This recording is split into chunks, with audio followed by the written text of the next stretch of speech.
Hello বন্ধুরা, দেখো আজকে সন্ধ্যাবেলা টিফিনের জন্য একটু পাস্তা বানাবো। আর এই হলো আমার পাস্তার প্যাকেট। এদিকে দেখো এই যে আমার জল ফুটছে, জলটা গরম হয়ে গেছে। এবার পাস্তাটা কেটে ওর মধ্যে দিয়ে দেবো।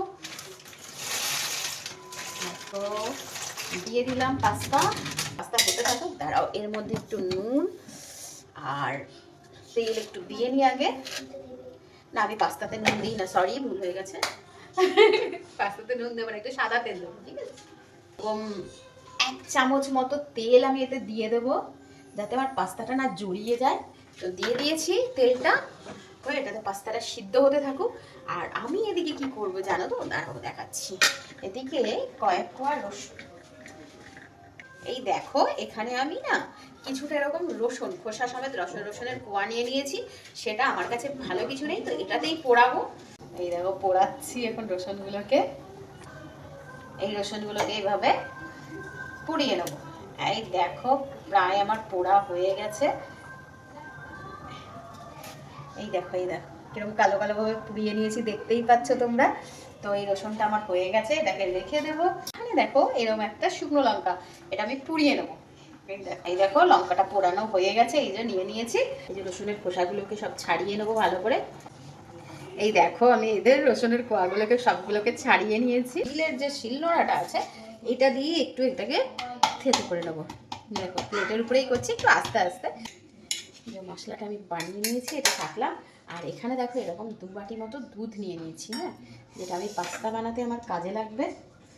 এই দেখো 2 বাটি দুধও আছে আমার কাছে। তো হোয়াইট সস পাস্তা বানাবো।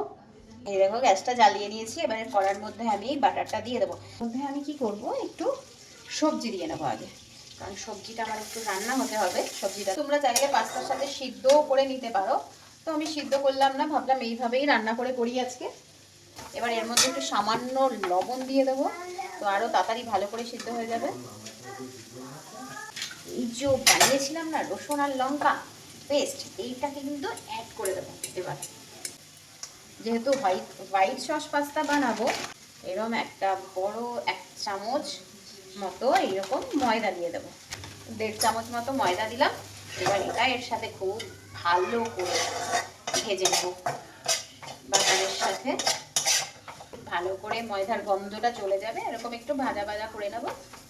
একটু ভাজা হয়ে গেছে। এবার আমি কি করব, একে একে যে দুধটা আমার ছিল ওই দুধটা এবার মিক্স করে দেবো, জানো তো। এবার গ্রেভিটা তৈরি হচ্ছে আমার। এটা সরি দেখো দুধটা ফেলেও দিলাম একটু। রসুন আর লঙ্কা পোড়াটা দেওয়ার জন্য এটা কিন্তু পুরো হোয়াইটও হয়নি, একটু কালারটা একটু চেঞ্জ হয়েছে।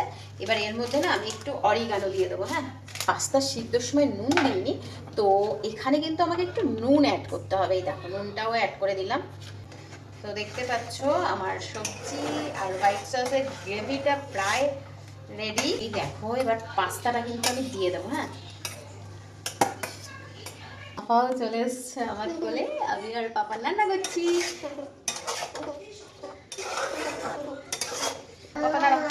আর এদিকে দেখো এই যে টমেটো সসটা কিন্তু এইভাবেই আমি অ্যাড করে দেবো। হ্যাঁ, দেখতেই পাচ্ছ হোয়াইট কালারটা হালকা কিরকম হালকা হালকা একটা পিঙ্কিশ রেড মতো হয়ে গেছে।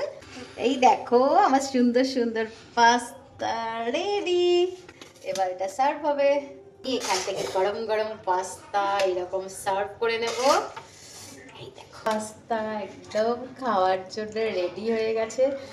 আর ফার্স্ট বাইটটা আমি নিয়ে দেখাই কেমন হয়েছে। দারুণ হয়েছে। চলো, সব ঠিকঠাক আছে, টেস্টিও আছে। চলো টাটা, তোমরা এটা ট্রাই করো, অবশ্যই তোমাদের খুবই ভালো লাগবে।